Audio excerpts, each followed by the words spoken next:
Hi friends, welcome to పెండమ్స్ కిచెన్లో ఈరోజు వీడియోలో టిఫిన్ సెంటర్స్ వాళ్ళు చేసే అల్లం చట్నీని ఇంట్లో ఎలా తయారు చేసుకోవచ్చో చూపించబోతున్నాను. ఈ అల్లం చట్నీ బ్రేక్ఫాస్ట్లోకి చాలా బాగుంటుంది కదా. ఎస్పెషల్లీ ఇడ్లీ, దోశ, పెసరట్టు, వడ, మసాలా దోశ ఇలా వీటిల్లోకి చాలా బాగుంటుంది. సో టిఫిన్ సెంటర్స్లో చేసే అల్లం చట్నీని ఇంట్లో ఎలా తయారు చేసుకోవచ్చో ఈ వీడియోలోకి వెళ్ళి చూసేయండి. ఈ అల్లం చట్నీని తయారు చేసుకోవడానికి ఫస్ట్ స్టవ్ ఆన్ చేసి ఇలా ఒక ప్యాన్ పెట్టుకొని అందులోకి 2 టేబుల్ స్పూన్ల నూనెను వేసుకోండి. నూనె కొద్దిగా వేడైన తర్వాత ఇందులోకి 1 టేబుల్ స్పూన్ మినపగుళ్ళని వేసుకొని వీటిని లో ఫ్లేమ్లోనే లైట్గా కొద్దిగా కలర్ చేంజ్ అయ్యే వరకు వేయించుకోవాలి. మినపగుళ్ళు ఇలా లైట్గా కలర్ చేంజ్ అయిన తర్వాత ఇందులోకి ఒక 50 గ్రాముల వరకు అల్లం ముక్కల్ని వేసుకోండి. వేసుకొని ఈ అల్లం ముక్కలు పచ్చి వాసన పోయే వరకు లో ఫ్లేమ్లోనే వేయించుకోవాలి. ఇవి ఇలా కొద్దిగా ఫ్రై అయ్యాక ఇందులోకి ఒక 5 వెల్లుల్లి రెబ్బల్ని పొట్టుతో సహా వేసుకోండి. అండ్ అలానే 1/2 టీ స్పూన్ జీలకర్రని కూడా వేసుకొని ఒకసారి కలుపుకోండి. తర్వాత ఇందులోకి మీ కారానికి తగ్గట్టుగా ఒక 10 నుంచి 12 వరకు ఎండుమిర్చిని వేసుకోండి. నేను ఇక్కడ చట్నీ మంచి కలర్లో రావడానికి కాశ్మీరీ మిర్చిని వేసాను. తర్వాత ఇందులోనే ఒక చిన్న నిమ్మకాయ సైజు అంతా చింతపండుని ఒకసారి నీళ్ళతో శుభ్రంగా కడిగి వేసుకోండి. తర్వాత ఇందులోనే 2 టేబుల్ స్పూన్ల తురిమిన బెల్లాన్ని వేసుకోండి.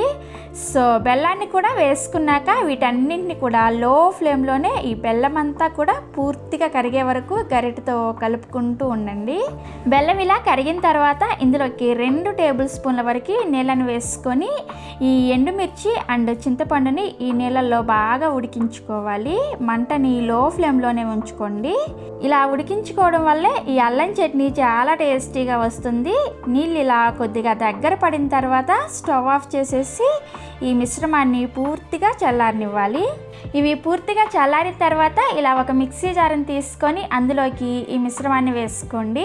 అండ్ అలానే మీ రుచికి సరిపడా ఉప్పును కూడా వేసుకొని ఫస్ట్ నీళ్ళేమీ వేయకుండా కొద్దిగా కచ్చాపచ్చాగా గ్రైండ్ చేసుకోండి. సో ఇలా కొద్దిగా కచ్చాపచ్చాగా గ్రైండ్ చేసుకున్న తర్వాత ఇందులోకి చట్నీకి అవసరమైనన్ని కొద్దిగా గోరువెచ్చని నీళ్ళని పోసుకొని గ్రైండ్ చేసుకోవాలి. ఇలా గోరువెచ్చని నీళ్ళు పోసుకోవడం వలన అల్లం చట్నీ ఒక వారం నుంచి 10 రోజుల పాటు నిల్వ కూడా ఉంటుందన్నమాట. సో చట్నీ ఇలా గ్రైండ్ చేసుకున్న తర్వాత ఒక గిన్నెలోకి వేసుకొని ఇప్పుడు ఈ చట్నీకి తాలింపు పెట్టుకోవడం కోసం స్టవ్ ఆన్ చేసి సేమ్ అదే ప్యాన్ పెట్టుకొని అందులోకి 1 టేబుల్ స్పూన్ వరకు నూనెను వేసుకోండి. నూనె కొద్దిగా వేడైన తర్వాత ఇందులోకి ఒక 5-6 వెల్లుల్లి రెబ్బల్ని ఇలా కొద్దిగా దంచి వేసుకోండి.